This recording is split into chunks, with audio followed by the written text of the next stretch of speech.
Trading का सबसे famous तरीका है ब्रेकआउट को ट्रेड करना। लेकिन आप ट्रेडर है तो आपको पता होगा कि इस ब्रेकआउट ट्रेडिंग के चक्कर में सबसे ज्यादा लॉस और सबसे ज्यादा धोखा होता है, क्योंकि चार्ट पर 90% ब्रेकआउट या ब्रेकडाउन फेक होते हैं। कई बार ऐसा होता है कि किसी ट्रेडर को ब्रेकआउट या ब्रेकडाउन दिखा, उसने ट्रेड मारा और प्राइस वहीं से उल्टा चल पड़ता है और ट्रेडर का लॉस हो जाता है।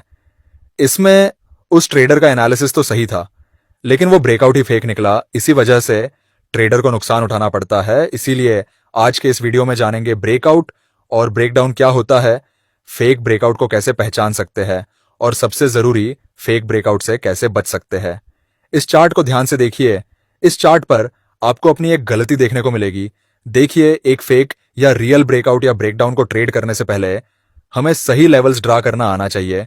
आप में से कई ट्रेडर्स लेवल्स को मार्क करते टाइम सिर्फ कैंडल की बॉडी के हाई या लो से लगते हुए एक लाइन बना देते हैं, जबकि आपको एक जेन्युइन लेवल मार्क करने के लिए एक रेक्टेंगल बॉक्स का यूज करना कंपलसरी है। यहां पर नजर डालिए। अगर आपने इस लेवल को मार्क करने के लिए एक लाइन का यूज किया होता तो आप इस कैंडल को देखकर एक ब्रेकडाउन मान बैठते, जबकि अगर आप इस जगह एक रेक्टेंगल का यूज करते तो आपको पिक्चर क्लियर हो जाती। अब आपको समझ आ गया होगा कि एक लाइन और रेक्टेंगल का आपके चार्ट पर क्या रोल होता है। अब हम ब्रेकआउट या ब्रेकडाउन को ना समझकर सीधा फेक ब्रेकआउट को समझते हैं। इस चार्ट को ध्यान से देखिए। यहां पर एक हाई वॉल्यूम कैंडल से मार्केट ने ब्रेकआउट किया है। ज्यादातर 90% ट्रेडर्स को यह बताया जाता है कि प्राइस जब एक हाई वॉल्यूम ग्रीन कैंडल से ब्रेकआउट या ब्रेकडाउन करता है तो असली ब्रेकआउट हो सकता है। लेकिन इसके पीछे की साइकोलॉजी और कंडीशन शायद ही ज्यादा ट्रेडर जानते हैं। यहां पर एक हाई वॉल्यूम ग्रीन कैंडल ने ब्रेकआउट तो किया है, लेकिन अगर आप इस लेवल को ध्यान से देखोगे तो इस कैंडल की 90% से ज्यादा बॉडी लेवल के नीचे रह गई है। इस कैंडल की सिर्फ 10% बॉडी ने ही इस लेवल को ब्रेक किया है। अब इस कैंडल के पीछे की साइकोलॉजी को समझते हैं। आपको शायद स्मार्ट मनी कॉन्सेप्ट तो अच्छे से आता होगा। स्मार्ट मनी कॉन्सेप्ट के हिसाब से इतनी बड़ी कैंडल सिर्फ इंस्टीट्यूशंस ही बना सकते हैं। असल में इस कैंडल की 10% बॉडी का इस लेवल को ब्रेकआउट करना यह भी हो सकता है कि स्मार्ट मनी ने इन स्विंग की लिक्विडिटी स्वीप करने के लिए हल्का सा कैंडल को लेवल के ऊपर क्लोज किया हो। अब इस कैंडल में स्मार्ट मनी ने एक तीर से दो निशाने लगाए, पहला जिससे यहां की लिक्विडिटी स्वीप की और दूसरी इस कैंडल से हल्का सा ब्रेकआउट दिखाकर बाइंग क्रिएट की, जिससे 90% ट्रेडर्स इसे रियल ब्रेकआउट मानकर यहां बाय करना शुरू करेंगे, जिससे स्मार्ट मनी को यहां से मार्केट को नीचे ले जाने के लिए सेल साइड लिक्विडिटी मिल गई है। तो जब भी आपको ब्रेकआउट वाली कैंडल की बॉडी लेवल के ऊपर कम निकली हुई हो हो सकता है स्मार्ट मनी के द्वारा फेक ब्रेकआउट क्रिएट किया गया हो। असली ब्रेकआउट में लेवल के ऊपर कितनी बॉडी क्लोज होने से ब्रेकआउट या ब्रेकडाउन असली हो सकता है, यह जानने से पहले इस चार्ट को ध्यान से देखिए।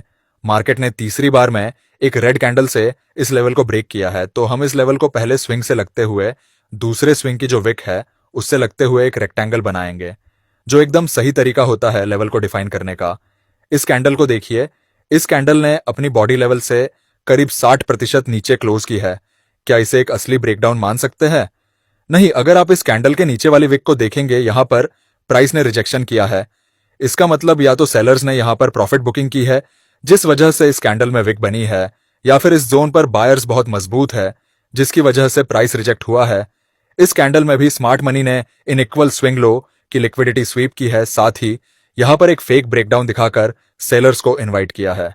अब आते हैं सबसे जरूरी पॉइंट पर, असली ब्रेकआउट कैसे दिख सकता है। इस चार्ट को देखिए। प्राइस ने इक्वल हाई को तीसरी बार में एक हाई वॉल्यूम ग्रीन कैंडल से ब्रेकआउट किया है, तो हम एक रेक्टेंगल बॉक्स से इस लेवल को ड्रा करेंगे। इस कैंडल की साइकोलॉजी और कंडीशन को एनालाइज करके इसे कैसे ट्रेड कर सकते हैं। अगर आप इस कैंडल को ध्यान से देखेंगे, इस कैंडल की बॉडी लेवल से करीब 60 या 70% ऊपर क्लोज हुई है। ये तो हो गई कंडीशन। अब हम इस कैंडल की साइकोलॉजी को देखते हैं कि ये कैंडल ट्रैप है या रियल ब्रेकआउट।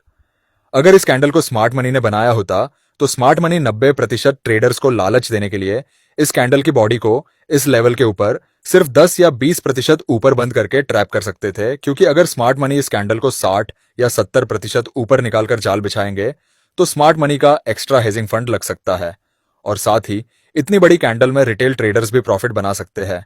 लेकिन हम अभी इसे पक्का ब्रेकआउट नहीं मान सकते, हमें और कंफर्मेशन चाहिए। तो देखिए, इस कैंडल को देखकर और यहां पर रेजिस्टेंस मानकर रिटेल ट्रेडर्स सेल करेंगे, लेकिन हमने देखा कि इस कैंडल में एक एफवीजी गैप बना जिसे फील करने मार्केट नीचे गया। अब यहां पर जिस किसी ने भी सेल किया उन सभी के स्टॉप लॉस यहां मौजूद हो गए हैं। अब मार्केट एक हाई वॉल्यूम ग्रीन कैंडल से ब्रेकआउट करता है, जिसकी बॉडी 60 से 70% इस लेवल के ऊपर क्लोज हुई है। अब हम इसके बाद एक और ग्रीन कैंडल का वेट करेंगे। अब आप देख सकते हैं इस कैंडल के बाद एक और कैंडल उसी डायरेक्शन में जाने का सिग्नल दे रही है, तो हमें 3 कंफर्मेशन मिले तो हम यहां बाय कर सकते हैं। अब आप देख सकते हैं प्राइस कितनी तेजी से ऊपर गया। मार्केट किसी ब्रेकआउट को रिटेस्ट करेगा या नहीं, ये कैसे पता कर सकते हैं? ये जानने से पहले एक और एग्जाम्पल देख लेते हैं। इस चार्ट को ध्यान से देखिए। मार्केट ने तीसरी बार में इस इक्वल स्विंग लो को नीचे की ओर ब्रेक किया है, तो हम यहां एक रेक्टेंगल बॉक्स मार्क करेंगे। ब्रेकडाउन वाली कैंडल इस लेवल से 60 या 70% नीचे क्लोज हुई है। अब आप ध्यान से देखोगे तो इस कैंडल में बायर्स और सेलर्स के बीच जमकर लड़ाई हुई थी, जिसका नतीजा कुछ भी नहीं निकला और कैंडल की बॉडी के दोनों साइड लंबी लंबी विक बनी है और बीच में कैंडल की बहुत छोटी सी बॉडी बची है। माना यह जाता है जब भी ऐसी कैंडल चार्ट पर बने तो उस कैंडल का हाई और लो मार्क करके वेट करें और जिस ओर प्राइस ब्रेकआउट दे उस ओर ट्रेड प्लान कर सकते हैं। अब आप देखेंगे प्राइस ने इस कैंडल के लो को ब्रेक किया और साथ ही इस इंपॉर्टेंट लेवल का भी ब्रेकडाउन हो चुका है। हमें 2 कंफर्मेशन मिल चुके हैं, तो हम यहां सेल साइड ट्रेड प्लान कर सकते हैं। अब आप देख सकते हैं प्राइस कितनी बड़ी कैंडल बनाकर नीचे गिर गया। अब आप पहले से कैसे पता कर सकते हैं कि मार्केट किसी भी ब्रेकआउट या ब्रेकडाउन को रिटेस्ट कर सकता है या नहीं? इस चार्ट को ध्यान से देखिए। यहां पर ब्रेकआउट हुआ है। अगर आपको पता करना है कि प्राइस यहां से डायरेक्ट ऊपर जा सकता है या रिटेस्ट करके फिर ऊपर जा सकता है, इसके लिए आपको एक वॉल्यूम का इंडिकेटर अपने चार्ट पर लगाना है और देखना है जिस जगह ब्रेकआउट हुआ है तो उसका वॉल्यूम ज्यादा बढ़ रहा है या कम हो रहा है। अगर वॉल्यूम ब्रेकआउट के साथ बढ़ता है तो रिटेस्ट होने के चांस कम हो सकते हैं, और अगर ब्रेकआउट के बाद वॉल्यूम धीरे धीरे नीचे गिरने लगे तो समझ जाना कि मार्केट रिटेस्ट करने नीचे आ सकता है। अब अगर आपको प्राइस एक्शन के साथ साथ किसी इंडिकेटर की मदद से ब्रेकआउट असली है या नकली ये जानना है तो आप आरएसआई इंडिकेटर का यूज कर सकते हैं। इस चार्ट को ध्यान से देखिए। प्राइस ने इस जगह ब्रेकआउट किया है। अब इस कैंडल की बॉडी को देखिए जो लेवल के ऊपर बहुत कम क्लोज हुई है, और साथ ही जब हम चार्ट पर आरएसआई इंडिकेटर को लगाकर देखते हैं तो प्राइस ओवरबोट जोन में पहुंच चुका है, जिस वजह से यह एक फेक ब्रेकआउट हो सकता है। अब आप देख सकते हैं थोड़ा ऊपर जाकर प्राइस कितनी तेजी से नीचे आया है। दोस्तों, मैं आपको एक बात साफ बता दूं, ब्रेकआउट ट्रेडिंग वही लोग जीतते हैं जो शोर नहीं सिर्फ प्राइस को सुनते हैं। अगर आज की ये स्ट्रैटेजी आपको समझ आई है तो एक काम कीजिए, कमेंट में लिखिए आई ट्रेड विद लॉजिक, क्योंकि ये कमेंट सिर्फ वर्ड्स नहीं, ये आपकी कमिटमेंट है कि आप अब से बिना सोचे समझे ट्रेड्स नहीं लोगे। और हाँ, अगर आपको ऐसी chart based psychology driven breakdown समझ में आती है तो इस चैनल को सब्सक्राइब जरूर कर लीजिए, क्योंकि यहां हम नॉइज नहीं प्योर प्राइस एक्शन की लैंग्वेज सिखाते हैं। मिलते हैं अगली वीडियो में एक और पावरफुल स्ट्रैटेजी के साथ,